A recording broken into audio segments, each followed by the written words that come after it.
Aqui o tempo voa nesse programa, porque são questões demais para a gente abordar. Inclusive tem uma aqui que a gente estava conversando agora no intervalo, que já vou fazê-la logo, porque ela é importantíssima.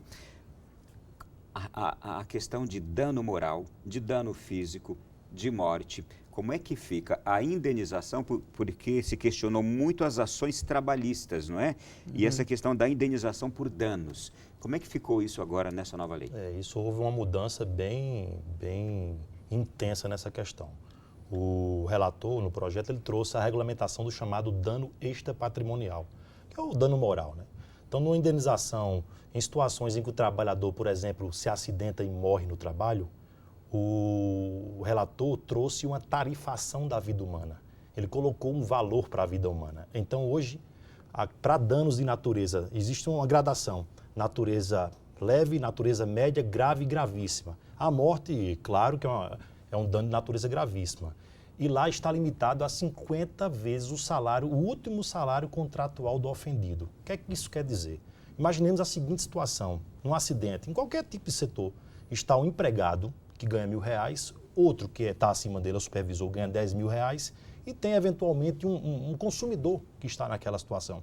E há um acidente de trabalho, todos ali morrem, inclusive o consumidor. O trabalhador que ganha R$1.000, ele vai ter no máximo, a sua família no caso, vai ter no máximo direito a uma indenização pela sua vida, por dano moral, por toda a sua perda, de R$50.000.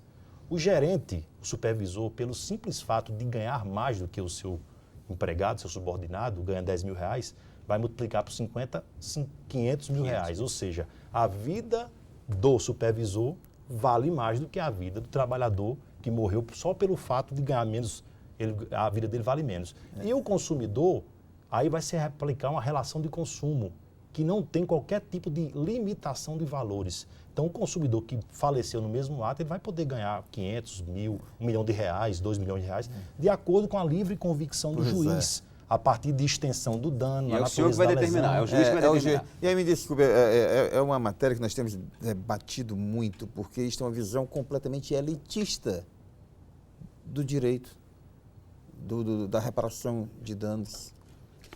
Como este tem várias possibilidades, as mulheres também, que forem eventualmente vítimas de assédio sexual no ambiente de trabalho, que é onde há muitos pedidos a este respeito. No caso de condenação, se uma for eventualmente um auxiliar de serviço, a outra for a gerente, é a mesma hipótese. Forem ambas objeto de uma ação do empregador, a dignidade é a mesma, né? A dignidade é a mesma, cairá na mesma situação de uma ter que receber uma restrição indenizatória, e a gerente, porque a gerente tem um salário muito maior, terá uma condenação muito superior. Isto é uma visão elitista do direito. Então, os que operaram este projeto têm uma visão completamente deturpada do direito do trabalho. Completamente deturpada. E eu chamo a atenção para um fato bem rapidinho, com essa relação, essa questão de meio ambiente de trabalho. O empregador, a empresa ela vai colocar na balança, depois que passar esse projeto.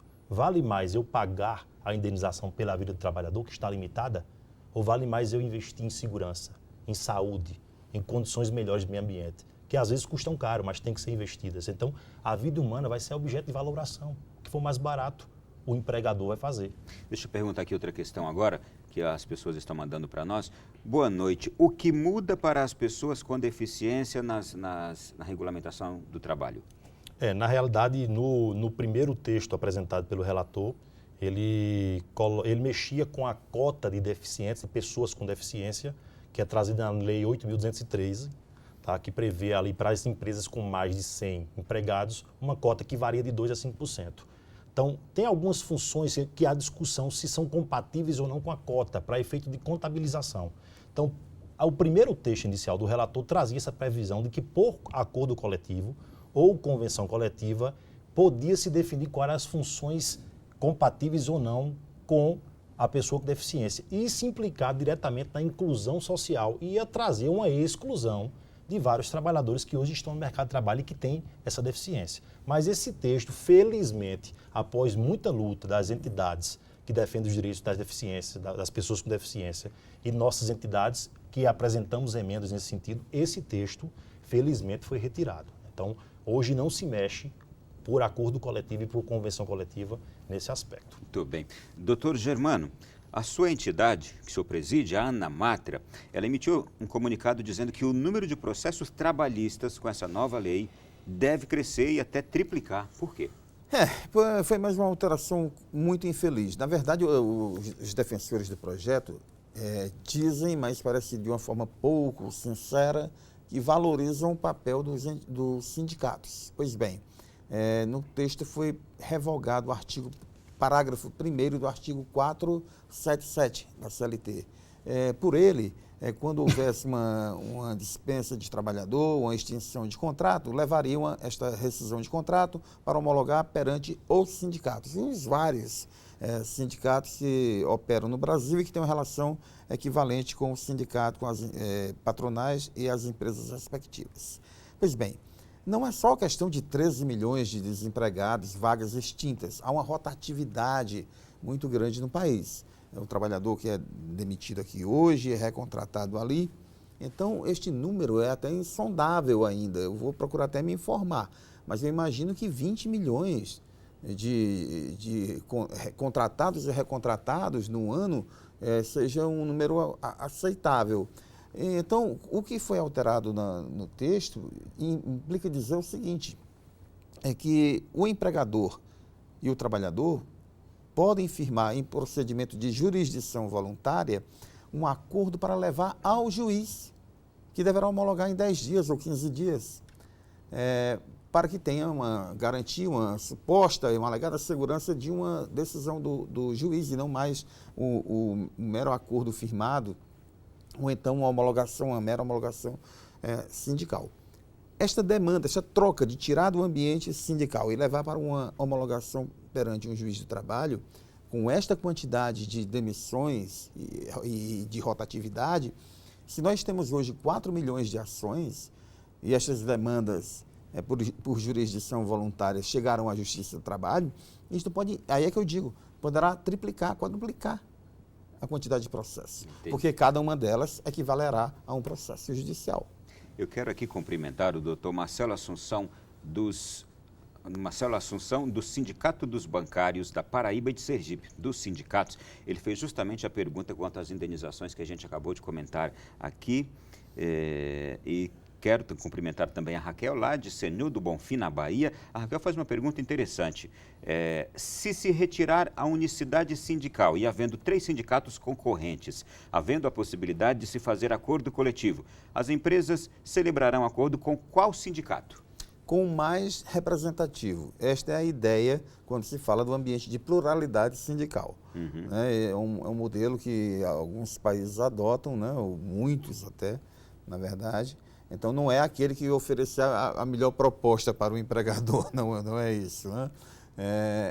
Será indicado, então, para fins de negociação, aquele escolhido é o mais representativo. Bom, tem uma pergunta aqui que é especulativa. Essa mudança não estimula uma corrupção entre empresário e sindicato? Sem dúvida nenhuma. De São Paulo. Sem dúvida nenhuma. Nós temos bons sindicatos, temos sindicatos extremamente representativos, mas temos também sindicatos que não têm representatividade, são sindicatos fracos e pelegos, né, que servem apenas para, às vezes, transacionar direitos do empregador. Então, nessa situação em que os trabalhadores estiverem representados por sindicatos que não têm tanta força e por maus sindicalistas, que ainda tem, essa é uma exceção, mas temos maus sindicalistas, eles podem sim tornar os direitos dos trabalhadores num balcão de negócio. Eles podem retirar direitos dos trabalhadores pelas negociações coletivas sem qualquer tipo de contrapartida. Então, isso pode, sim, incentivar uma corrupção no meio ambiente sindical, no meio do sindicato, quer dizer. Eu tenho aqui uma pergunta que eu acho que ela foi estimulada quando nós falamos sobre as férias poderem ser parceladas em 3 vezes ao longo do ano. A pergunta diz assim: na reforma, as férias serão pagas integralmente ou por período? Pela reforma vão ser pagas parceladamente, não tem... Se for parcelado aqui... O pagamento é parcelado também, tanto a sua fruição como o adimplemento, o pagamento do terço de férias. Na verdade, só me desculpa interromper a resposta do Fabiano, havia um projeto na Câmara chamado Simples Trabalhista. Toda a lógica dele era fragmentar o pagamento de direitos trabalhistas. não só este, mas como 13º, férias, participação nos lucros. Isto vem no sentido de diminuir o custo dos direitos trabalhistas. Então, quanto mais eu puder fragmentar estes pagamentos, diluir durante o ano, mais o custo empresarial fica também facilitado. Isso às custas dos direitos, né? Não há um questionamento, não houve um amplo acordo nacional com os trabalhadores para saber se os trabalhadores queriam isso.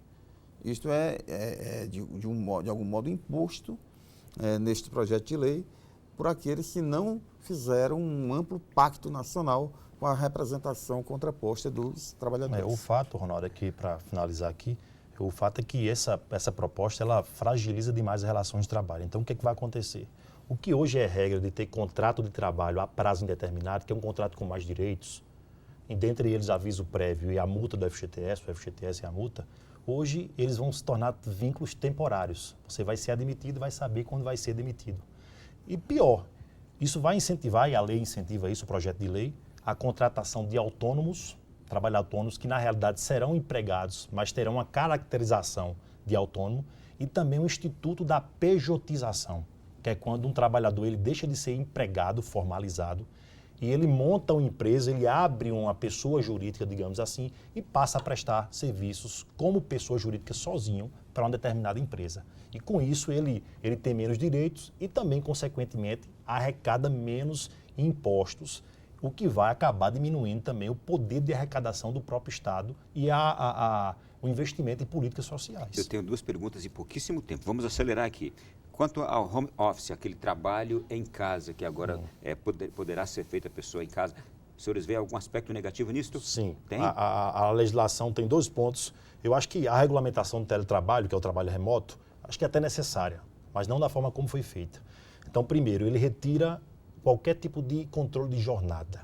E hoje nós sabemos, ou seja, o trabalhador em teletrabalho, ele não vai ter direito à jornada fixa. Ele pode ser cobrado de trabalhar indefinidamente. Tá? E hoje nós sabemos que por meios telemáticos, pelos programas de computadores, à distância, o empregador tem condições de controlar o tempo que o trabalhador está e a produtividade. E outra situação também é que lá fala que os equipamentos, os materiais, toda a infraestrutura necessária poderá ter que ser comprada pelo próprio empregado. Você está transferindo o custo do empreendimento para o empregado. Mas o que se alega é que hoje já existe essa relação, já existe esse tipo de trabalho e que apenas se está formalizando. Mas se está formalizando da pior forma possível. Da pior forma. Você está formalizando o trabalhador pode trabalhar 14, 15 horas por dia, todos os dias por semana, inclusive no sábado e no domingo, e ele não vai ter nenhum real, nenhum tipo de acréscimo a título de hora extra, adicional noturno, nada. E hoje você consegue controlar a distância. E a ideia que seria coibir, o que já há, e pode haver de uma forma torta, ao invés de coibir, se está expandindo o erro. Porque trabalhar sem controle nenhum de horário é ruim. E transferir para o trabalhador o ônus da atividade econômica, determinando que ele compre o equipamento de informática para trabalhar, para gerar lucro para a empresa, isso é uma forma que não deve... Se ele tivesse condições de trabalhar em casa, mas tivesse um controle de jornada por esses programas de computadores que hoje controlam o acesso, e também ele não tivesse a responsabilidade de adquirir os materiais que vão ser utilizados em benefício do empregador, talvez isso já fosse um avanço. Mas da forma como foi apresentada, não. Olha, eu quero aqui primeiro pedir perdão aos nossos telespectadores. A gente não consegue abordar todas as questões, e são muitíssimas, e tanta gente mandou tanta questão aqui para nós. A gente precisa explicar bem, por isso não conseguimos. Vamos voltar em outro programa para fazê-lo. Estão convidados para voltarem aqui para a gente continuar debatendo sobre essa questão, porque ela vai perdurar ainda, tem a votação no Senado, e vamos ver se lá no Senado também se cheguem agora outros gritos, outros clamores, para que se seja ouvido aquilo que é necessário nessa reforma toda. Muito obrigado, foi um prazer receber aqui o doutor Germano. Eu que agradeço. Volte sempre. Ângelo Fabiano, prazer. Obrigado, Ronaldo. Agradecemos demais a oportunidade. Bom trabalho para os senhores. E a você de casa, muito obrigado também pela sua companhia. Quinta-feira que vem estaremos de volta aqui no Além da Notícia. Continue agora com nossa programação. Vem aí um novo programa na grade da Canção Nova. Boa noite e até a próxima semana.